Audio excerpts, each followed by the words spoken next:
Hello, I'm Natalie Kenway and welcome to The Green Dream. Today I'm with Aegon Asset Management's Miranda Beacham. Thank you so much for coming in. Can you tell us a bit about what you do at Aegon Asset Management? Of course, yes. I'm the head of ESG for equities and multi-asset. So part of my remit is really helping the ESG integration into the equities and multi-asset platforms, as well as in conducting all the research and engagement and stewardship associated with the funds that we run there. Fantastic. And what are the key engagement priorities at the moment for the firm? So the engagements over the past year have been quite consistent with previous years. Climate change, obviously a high priority for a lot of investors. We've seen a lot of movement going on there, but need to be inclusive of biodiversity. It's very closely interlinked, and we need to keep up the pressure to make sure that the Paris goals are being attained. Secondly, diversity and inclusion, which is something quite close to my heart. It's something we've been engaging on for the past 8 or 9 years. We've seen huge movements in board level, but we're looking now at organisational level and also widening out the diverse characteristics we're looking at. And finally, health and well-being. It's been a big topic over COVID, making sure that the most vulnerable are getting access to the medicines that they need. But there's still a lot of work to do in supply chains, ensuring health and safety of workers in kind of poorer countries, as well as keeping up the pressure of making sure that medicines get to accessible areas. Okay, perhaps you could share some of those success stories there and some of the where you've seen real progress at companies.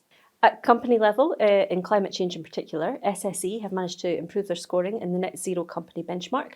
They've been doing some great work setting, particular goals in the medium and long term, as well as they've written a great report on the just transition, which is something that we've been focusing on as well. And then on a kind of more thematic level, on diversity inclusion, I mentioned that we have been engaging on that in the past 8 or 9 years. We've seen huge improvements going on at board level, but in some very particular companies, looking at Softcat, it had a very masculine board, quite a masculine organisation. We've been talking to them for years, and it is so great to see the progress that they've been making in making sure that they're helping women in the organisation at grassroots level, right the way up to management, but also quite a lot of other interesting, diverse projects that they've been undertaking as well. And then in America, Tetra Tech, it's a company that was a little bit shy talking about what it did. It actually does have good, diverse stories to tell. Working with them to improve their disclosure, to make the company more attractive. Because if you don't make the company more attractive, if people can't associate with the company in question, it's a kind of self-fulfilling prophecy in that you won't attract people, it won't become a more diverse organisation. So, disclosure is that first step. And Tetra Tech have come on a long way since then.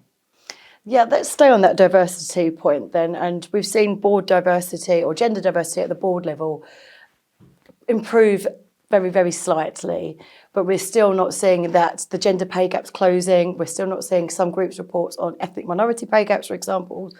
What would you like to be seeing more of at companies? And on the disclosure point, where can they be more transparent? I think we have to take a moment not to focus on the negative. We really have to take a moment to look at what actually has been achieved. I try to look back at what boards were like when I first started in ESG, and discovered that 1996 was the dark ages. And actually the only data point I could find was that the FTSE company at that point only had around 6% of directors that were women. Yeah. According to the FTSE Women Leaders Report last year, that's grown to 34% in the FTSE 100, and it's over 40% in the FTSE 350. So that is a great achievement when you think about where it came from. And that really was a result of concerted effort from not only regulators, but governments, of shareholders, of NGOs, of clients. A huge amount of effort from a huge number of people has driven quite a bit of change at board level. But we need to focus on what is going on underneath board level. So, right from the grassroots all the way up through the organisations, we need to make sure that these companies are representative of the communities they work in, the markets that they operate in, their suppliers, their clients, their customers, their employees, to make sure that the best decisions are actually being made. So when it comes to the gender pay gap, having started at the top and made some progress to make that more representative of society, we now need to keep that pressure to make sure that they are improving matters further down the organisation. But it is going to take time. The gender pay gap is all about the movement of women up the organisation, and to open those opportunities and to provide the training to allow that progression to happen is going to take time. but we just need to keep on monitoring it and keep the pressure on to make sure that is actually happening. And when it comes to ethnicity pay gap, data is a problem. Data is a problem a lot of the time. But when you come to talking about ethnicity pay gaps, then you're really asking the employees to hand over some quite valuable information. And that can be problematic because people can be quite guarded. If they don't understand what that information is going to be used for, or they don't have wholehearted trust in the management, they're just not going to hand over that data. And I've looked at quite a number of companies that are managing to do it, and I've seen some amazing stats come back of around 90% of employees handing over that data to allow the company to make that progress because they had the trust in the management, all the way down to companies where they're only getting a quarter or a third response. That's a really interesting point. Yeah, and that's just not representative, is it? I mean, if you've only got a quarter of a third of your employees telling you that kind of data, you can't understand where you are, and you can't set a strategy based on that kind of information. Okay, let's go back to broader ESG, and how do you think that should be linked to remuneration?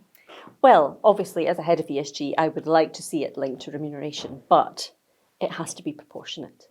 I wouldn't want to see the majority of remuneration based on ESG metrics that are, a little bit woolly. So, as is the case in any kind of remuneration measurement, I would like to see it aligned to strategy, to be stretching yet achievable, but also easily quantifiable. Because the core belief in ESG really is that good ESG management of material items is going to lead to good long-term financial performance. So it will help drive forward some agendas such as climate, getting emissions under control, etc. But we do have to trust the fact that if we are managing our material ESG issues well, that will feed through to remuneration in the long term. Okay. So yes, I would like it, but with some caveats. Okay, great. That's a really interesting way of looking at things. And we always end the Green Dream with this question: what is your favourite sustainable drink or snack? Well, I am quite fortunate to live in Edinburgh and to have a garden and to be able to grow some things in it. So I have to say I grow raspberries and pears and cherries, and so that has to be quite sustainable. It's all grown organically. It's not always healthy though, because a lot of that goes into home baking. So I would have to say that would be my favourite. Okay, great. Thank you very much for your time today. Great to speak to you, Miranda. Thank you.